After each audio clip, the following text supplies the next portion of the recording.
Today we get to talk about displacement, about 5.5 liters of it to be exact. Yes, I'm talking about the engine that is in the 2019 Mercedes-AMG GLE63s. This is a bit of an older engine because they've replaced it with things like the M157, which is a 4-liter twin-turbo V8 like you would find in the E63s that put out about 607 horsepower. This M157 that's in here puts out about 577 horsepower, although there are certain things about this motor, specifically the displacement, 5.5 liters, that make it subjectively better than the M177, and I want to cover that in today's video. But before we do that, I want to give a special shout out to Mercedes-Benz of Wilsonville for giving me the keys to this GLE63s. Mercedes-Benz of Wilsonville has an impressive inventory. They are also the only AMG performance center in Oregon, and things like this, the AMG GLE63s, can be found in their inventory all the time. Check out their website and Instagram as well as their Facebook in the description below.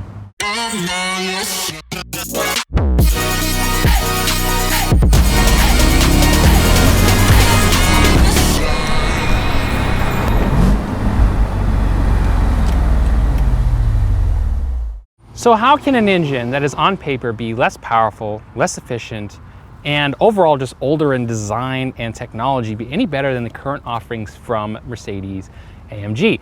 Well, obviously this entire video is my opinion, it's subjective, so please take it with a grain of salt. But if you're anything like me, what I'm about to say is going to resonate with you. When I think about cars, I think about the way that they make me feel. And that's not to get weird. At the end of the day, this is just a machine. But I've always just had fond memories of cars growing up. My dad and I built cars together, and I've always just really been into them. And when I get in something with just a gigantic V8 with twin turbos, there's just something about it that gets me going. And obviously the M157 has an entire 1.5 liters over the current M177 that is in the E63s. So yes, it's not as powerful, it's not as efficient, but it's louder. It makes way more crackles and pops out of the exhaust, which make me a lot happier to drive. And the way that it just feels, the way that it drives, the way it responds to my input is just a little bit more raw than the current offerings from the E63s and even the AMG GT. And obviously, as time goes on, each manufacturer is refining their product. They're becoming more competitive. We have way more offerings on the market than, today than we did, say, 10 years ago, which is all fine and dandy. We're making cars safer, etc. But I've always just been the type of person that loves a car that feels a little bit more raw, a little bit more analog, even though this car is a little bit far from analog. And yeah, the M157 does that for me. I'm not necessarily going to be reviewing the GLE today. Hopefully that's sort of been conveyed at this point, but I really want to focus on the M157, and let's just take a listen to it. All right, so we're gonna do a launch control, and it's really easy. All we need to do is be in Sport Plus, foot on the brake, foot on the gas, and launch. Ooh. Oh my God.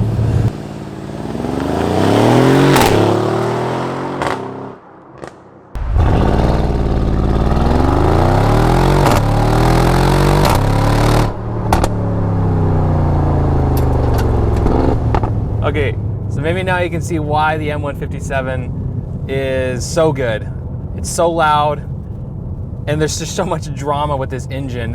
One thing that I've noticed about this is the M157 doesn't really get into its power band until around 4,500 RPM. But once you're there, it just absolutely screams.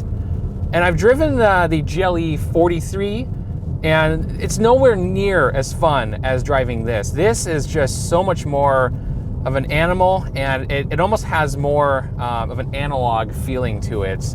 Because of that, I don't know if it's turbo lag necessarily, but it definitely doesn't have all of its power until, like I said, 4,500 RPM. And I figure since we have this GLE, we might as well talk about the way that it drives and sort of the value it presents any potential buyers out there. Right now we're cruising in comfort mode. I'm just gonna stick the cruise control on. And that's about it. The car's gonna drive itself. It does have active lane keep assist. We have Distronic, so if a car in front of us gets closer, it'll automatically slow the speed down, things like that. We have blind spot assist. We have Apple CarPlay here in the center console. Really everything you would ever want in a luxury SUV. And of course, we can just go down into Sport Plus and get it. And it's a completely different beast altogether. What I will say about the suspension though is it's really nice. If you've watched the XC90 review we did last week, the air suspension on that was really spongy. You don't get that in this Mercedes, as you would expect. Mercedes is really good at designing their air suspension. However, there is a bit more body roll in the turns than I would prefer. Even though we're in Sport Plus mode, I wish it was just a little stiffer in that mode. The transmission's awesome. It's really fast in the shifts. It seems to downshift really well when you're in Sport Plus mode. And you get those really crisp, crackly shifts also when you're in Sport Plus mode.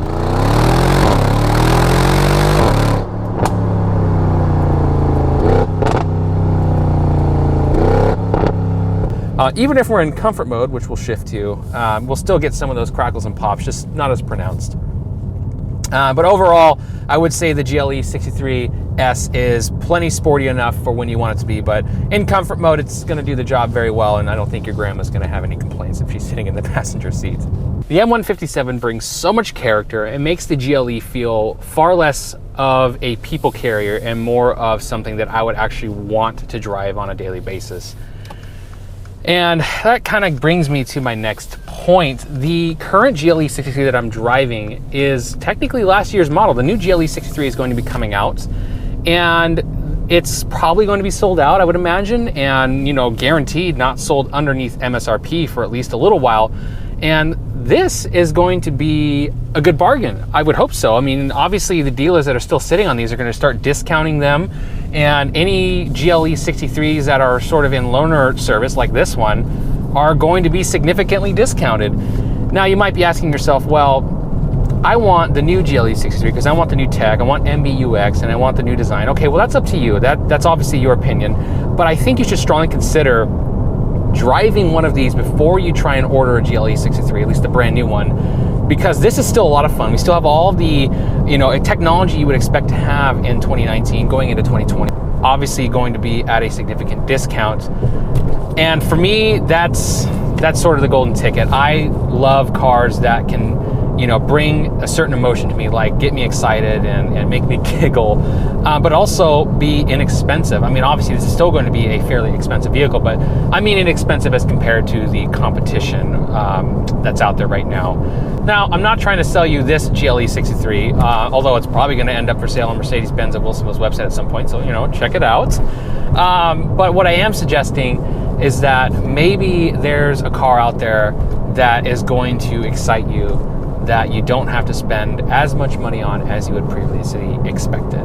So if you've watched this video all the way through, I know you're already opening up another tab and you're logging onto cars.com or Craigslist or your local Mercedes dealership website and looking for an M157 equipped Mercedes, right? Well, before you do that, let's talk about some of the common issues associated with the M157. And in my official investigation, which included a quick Google search and a couple of forums, the only issue I could really find was an oil delivery problem to the timing chain. And that would cause a rattle on startup after the car sits for a while. Now, it's a well-documented problem, and Mercedes has actually issued an official fix for that. Most of the early M157 cars were fixed under warranty, and if they weren't in warranty, some of them were actually fixed in goodwill. But if you're looking for something in the earlier, like 2012-13 area, definitely check to see if that fix has been performed. All of the later M157s were already equipped with this fix, so you don't have to worry about something like this GLE having that issue. But other than that, I couldn't really find anything else. I do recommend that you talk to a mechanic, somebody who's certified on this engine, or at least has a lot of knowledge on it. So, local Mercedes dealership or your favorite European mechanic that works on these engines. I just ask them what the common issues are as well, some of the other problems associated with this car. And that's sort of my recommendation anytime anybody's looking at, a used car. I know this GLE isn't technically used, but you're obviously going to be looking at other M157 cars that are used. So talk to your mechanic, see what they think, and make your final judgment for there. But I love this motor. Even driving over here in comfort mode, it's so loud and angry. It was just making so much noise, and none of it's augmented either. I mean, there's no noise coming from the speakers. It is all coming from the front of this GLE and from the back through the tailpipes. It's glorious. I can't even describe it. Please, if you're even considering an M157, just go drive one. I think you'll fall in love with it. Well guys, if you like this video, please consider subscribing to the channel. We're pretty small, so anything helps a tremendous amount. As well as like this video, because that will help it in the algorithm to be seen in other people's suggested videos and things like that.